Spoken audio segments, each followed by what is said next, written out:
tayo ng Asakusa tsaka Ueno. Hanap tayo ng cherry blossoms. Kasi lang yung nag-bloom dito, isang puno pa lang. Mahaba pa yung maraming puno pero Ueno pa. Wala pa yung mga cherry blossoms dito.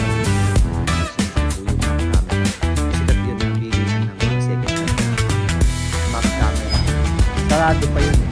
Wala sila nung hinahanap ko. Mas mura siya kaysa dun sa kaysa sa Pilipinas.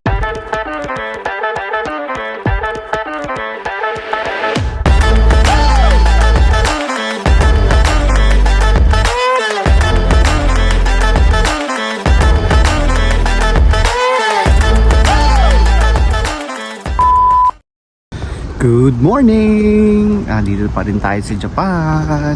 Dito ko ngayon sa Meiji Jingo Shrine. Magpipicture-picture lang ako. Di na sila sumama. Naantok pa sila. Natulog muna sila. Ako lang mag-isang naglalakad-lakad. So pakita ko lang sa inyo itong Meiji Jingo Shrine. Tignan nyo itong nilalakaran ko. Wow! Ang ganda! Tapos sa likod ko, doon sa may entrance, meron dong malaking torii gate. So, ang ganda rin yung pagpicturean. Ito yung picture ko. So ngayon naglalakad lang ako papunta doon sa mismong shrine. Mahaba-haba siya, mahaba-habang lakarin. So kung pupunta kayo dito, make sure na ready kayo sa mahabang lakarin. Pero anyway, pag nandito naman talaga sa Japan, mahaba talaga mga lakarin eh. So itong mga nakaraang araw, mga nakaka 13,000 steps na hindi natin nagagawa sa Pilipinas. So yan, balik ako kaya pagka nandun na tayo. Medyo mahabang lakarin to eh. Okay, dito sa may pinasukan natin kanina, may kita kayong parang intersection. Pakanan, papunta din ng shrine, padiretso, papunta rin ng shrine. So ang ginawa ko, dumiretso ako. So pag dumiretso kayo, nakalagay doon, main entrance to shrine. So, pero kayo makikita ulit na torii gate. Tapos nandito na yung mga sake barrels. So ito yung picture na kinuha ko doon sa sake barrel. So ngayon, pasok na tayo dito sa torii gate. Tapos diretso na tayo sa shrine. Naglalakad pa rin ako. Ang haba. Ang laki. Kung hindi ako nagkakamali, itong Meiji Jingo Shrine, ito yung shrine dito nakalibing yung mga previous emperors.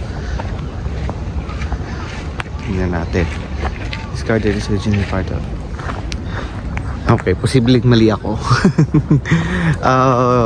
Meiji, nakita ko na yung pangalan eh. Meiji, galing siya kay Emperor Meiji. So, siya yata ang nagpagawa nito. Sa kanya, siya nakalibing dito o dati niya tong estate. So, alamin natin pagdating natin doon sa loob. Naglalakad pa rin ako yung haba. Siguro may mga 10 minutes na ako naglalakad mula doon sa pinaka-entrance. Pero may lakad pa rin yun mula doon sa Yoyogi Station. So, mahaba-haba ang lakarin dito. Tingnan natin kung worth it pa yung lakad. Ayun na pala siya eh. Ayun na oh. Yung pinaka main entrance. May torii gate ulit. Picture lang tayo. Tingnan natin. Ito na tayo sa loob. Ito yung parang pinaka square niya. Yung pinaka shrine. Diyan sa loob yung pinaka shrine. Kaso bawal na mag video dyan eh. So hindi na ako nag video. Yan. Ito yung pinaka Meiji Jingo Shrine. Ito yung pinakamalaking Shinto shrine dito sa Tokyo. Dedicated siya kay Emperor Meiji. Ito yung shrine niya, kumbaga parang dedication sa kanya, tsaka yung consort niya si Empress Shoken. Yan. So kung pupunta kayo dito, ayan. So be respectful lang, tahimik, tapos walang takbo, tapos bawal na mag-photo sa loob, tahimik lang. Ayan. So, ito yung mga pictures na kinuha ko. Okay.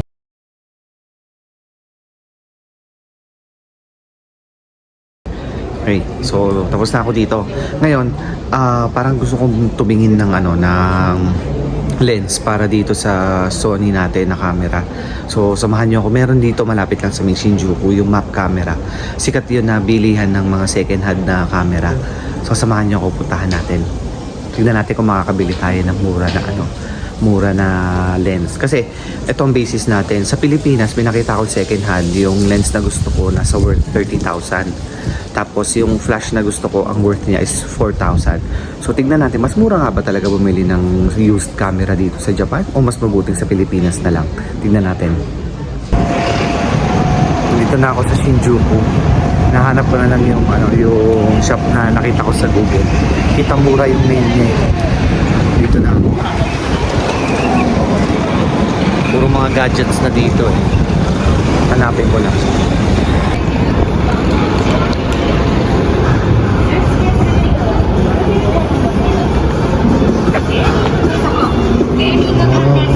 Ka na. 座り心地抜群のゲーミングチェアも豊富な品揃えでご体験いただけます。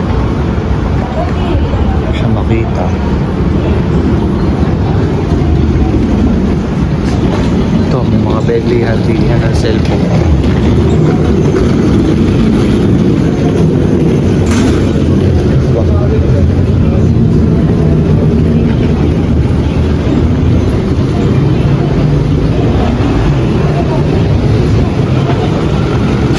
Yun. Ito yata. Ayan. So, pasok muna tayo. Yun, no? Ayun, meron sila yun, no? Used camera. Second floor. So, nagtanong ako sa loob. Dito daw. Ayan. Akit daw ako ng 4th floor. 4th floor, used camera. Tayo dito. Ayan. Used camera, 4th floor.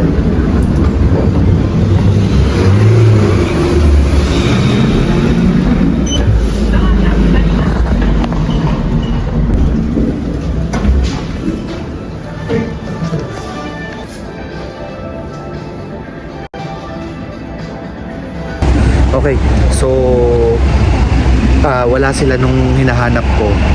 Di rin ako na masyado nakapag-video sa loob eh kasi bawal. Pero ito yung mga picture niya from sa Google Maps. Ayan, madali lang naman siya makita, nasa may kanto siya.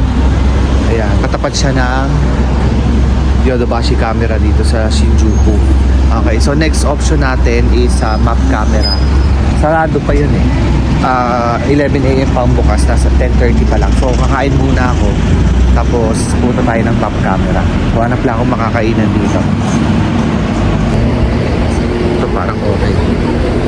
Stand.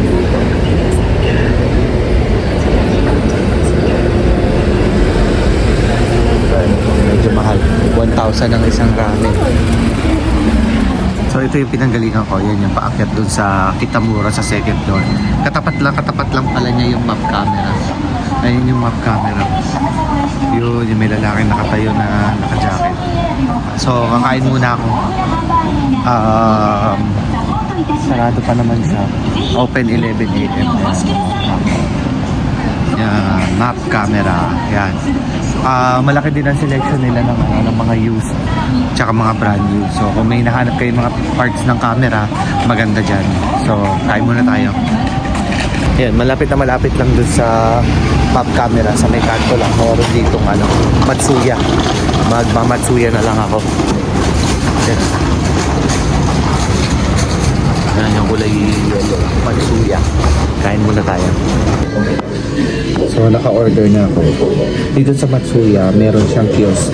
Minsan nasa loob, minsan ito nasa labas eh. Tapos doon ka na pwedeng umorder. So tapos magkakaroon ka nito. Tapos hihintay mo na lang yung number mo, lalabas yun doon sa main screen. May mga Matsuya na sinaserve nila, pero mostly kukunin mo yung pagkain.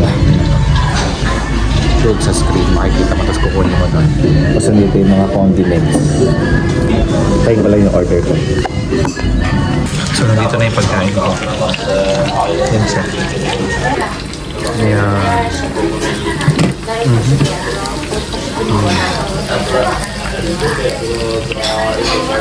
Bali, ano siya? 1,000 yen siya. So, halos nasa 300 pesos. 370 pesos. Ayan. So, kain tayo.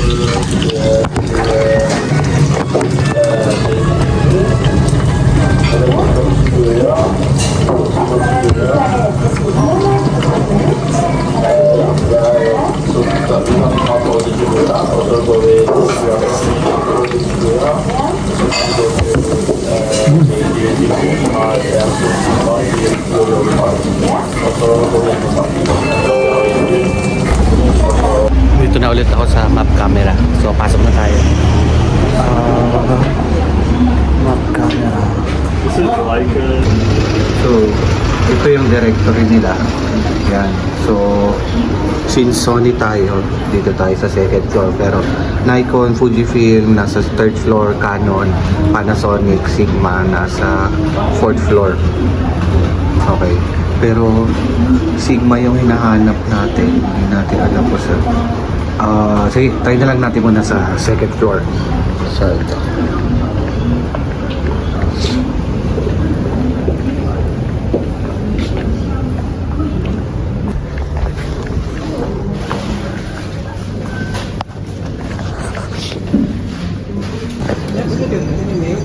Bili tayo. Brand new siya. 23,000. Mas mura. Yung sa nakita ko sa online, 30,000 second hand. So, mas mura yung nabili ko dito. Tsaka bumili na rin tayo.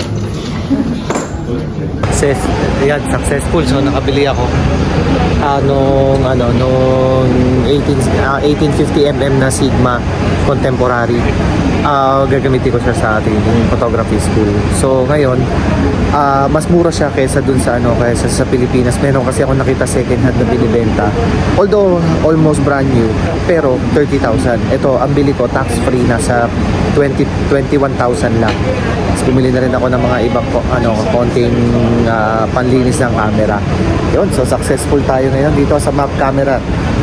Ang dami nilang selection, tapos mabait yung mga staff, napaka-helpful. Kahit hindi sila masyadong marunong mag-English, pero tutulungan kayo. So, suggestion ko dito kung bibili kayo ng mga pang-camera, Fujifilm, Canon, Sony, Nikon, marami sila dito. May mga brand new, merong used. Yun. So ngayon, mag-ano naman tayo, try natin tong lens natin. So punta tayo na Asakusa tsaka Ueno, hanap tayo ng cherry blossoms. Kasi parang meron ng first bloom ngayon eh. Today is March 20. So tignan natin. Tara. Dito na ako sa train station. Nagantay lang ng train. Kikitain ko na sila, tapos pupunta kami ng Asakusa. Para doon sa may may part doon na merong cherry blossoms sa para tas kita yung Skytree. Punta kami doon. For your safety, please stand まもなく behind the yellow 一 line. 覧線に品川東京方面行きが参ります。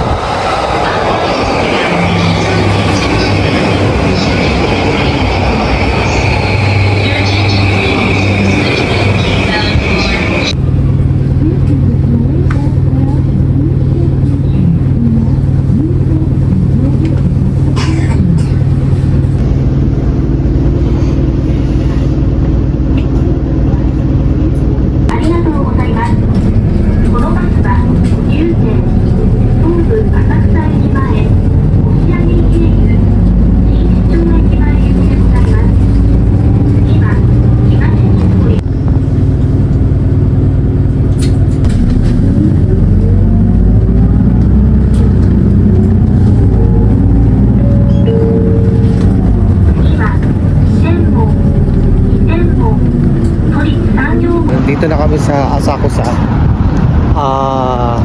Dito yung first stop namin, hunting ng na cherry blossoms. Actually hindi pa siya hindi pa siya full bloom. Ito pa lang siya.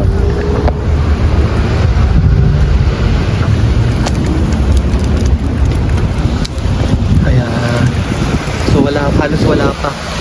So yun eh. Ayan, so first bloom pa lang. Yan pa lang. Pero ito na yung Tokyo Skytree. Diba?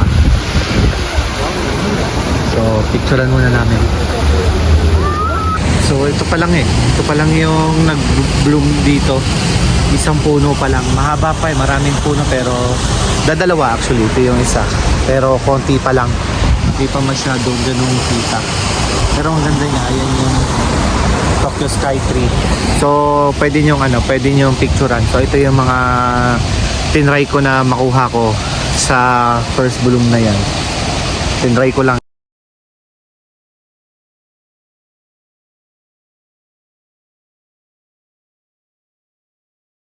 Tinry ko lang eh. Ayan. So try namin kung makakita pa kami ng ibang maganda-ganda. Yun, so naglalakad kami papunta ng ng Sensoji Temple from Skytree. Naghahanap kami ng baka may madaanan ng mga sakura tree. So ito, sakura tree hunting tayo ngayon. Na kami galing sa Skytree. So naghahanap kami. Okay, so after mga ilang minutong paglalakad, may nakita kaming park dito. Hindi pa to yung sa Sensoji Temple. Hindi pa tayo nakakatawid ng Sumida River. So dito lang to sa may sa may kabilang side yung Tokyo Skytree. Ayan. May nakita kami mga pailang-ilang puno dito na meron. Ayan konti pa lang halos dalawa yata, tatlo. 1, 2, 3, 4, 5.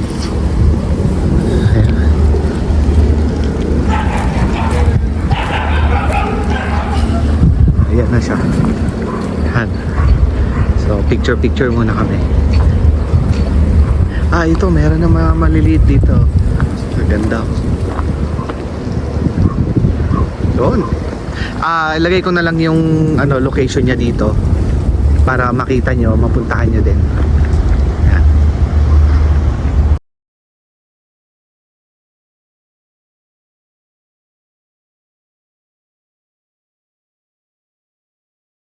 Ayun, so tapos na kami dito. Bali, ito pala ay Sumida Park. So dito sa Sumida Park, merong mga 1, 2, 3, 4, 5, mga 5 na puno ng cherry blossoms na pwede nyo pagpicturean. So ngayon, try naman namin pumunta ng Ueno Park. Tignan natin kung meron doon sa Ueno Park. So isang sakay lang siya ng bus. Let's go! Ayan. Ayan, so habang nag-aantay kami papunta doon sa... Nag-aantay kami ng bus papunta doon sa Ueno Park. May nakita akong magandang spot dito. May Lawson. Tapos paglabas mo, Skytree. So ito yung mga suggested na pwede nyo gawin na Instagram post.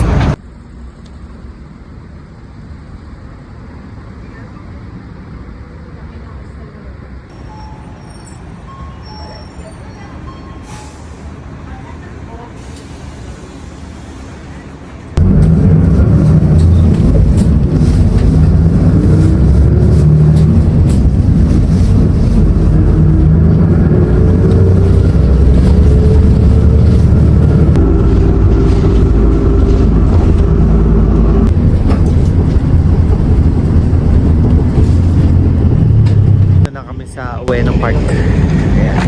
Wala pa yung mga cherry blossoms dito. Yung mga puno wala pa. Pero meron sila ngayon dito mga kainan, mga food stalls. Ayan. So lakad-lakad lang.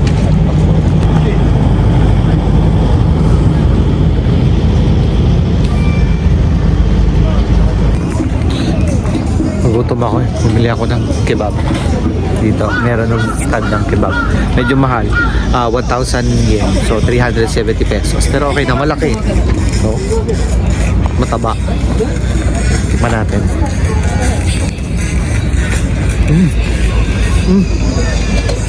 Ang sarap. Legit yung lasa niya, hindi lasang mumurahin.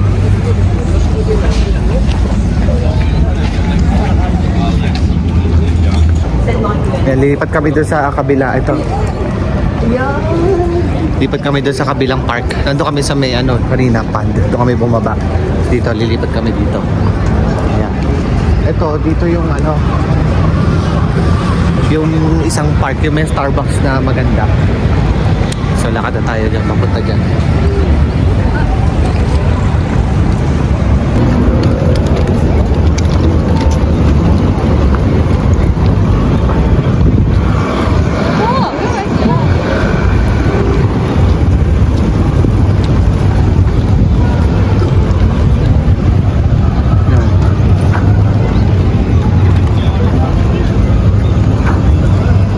Sa entrance nung Ueno Park. So ito na yung pinakagitna nung Ueno Park. Meron diyang Starbucks, yun yung palatandaan. Dito yung National Museum. Ayun yung Ueno Zoo. So, halos wala pa. Wala pang mga sakurat. Oh, kasi yung itong pinakasikat na parang walkway, wala pang nagbo-bloom na cherry blossoms. Meron lang, ayun, 2 puno. So doon nagpipicture yung mga tao. Ayan, tapos pero ngayon kasi meron silang parang festival. So may mga food stalls sila dyan. Ayun. Yun lang ang makikita dito. So, yun. Maraming salamat sa pagsama niya sa amin ngayong araw na to. Kung nagustuhan mo tong video na to, click mo na yung like button. At kung meron kang tanong, comment down below. Maraming salamat. Hanggang sa susunod na biyahe.